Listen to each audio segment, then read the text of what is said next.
ओ के भयो, नाकबाट रगत बग्यो तपाईँको?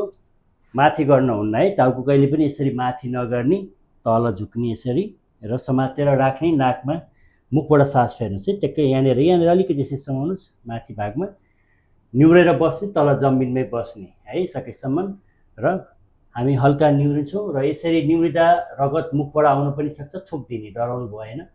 र अब यसमा के त 10 देखि 15 मिनट समातेर बस्ने, बिस्तारै छोड्ने। रगत रोक्यो भने ठिक छ, रोकिएन भने फेरि हामीले अर्को 15 मिनट ट्राई गर्ने र 30 मिनटमा पनि रगत रोकिएन भने चाहिँ अस्पताल गइहाल्ने। तर नाकभित्र पातीहरू, टिस्युहरू, विभिन्न चिज खाद्ने गर्ने बिल्कुलै नगर्ने, यो चाहिँ काम नगर्नु होला। र सकेसम्म यो समयमा चाहिँ हामीले चिस्याउने क्रम गर्ने, टाउकोमा बरु पानीपट्टीहरू लगाउने, यहाँ चाहिँ पङ्खाहरू चलाइदिने, बरु चिसो हुने क्रम चाहिँ गर्ने। किन भन्दा गर्मीको कारणले बढी यो नाक फुट्ने समस्या पनि हुन्छ। त्यसले गर्दा सकेसम्म बिरामीलाई चिसो बनाउने। धन्यवाद।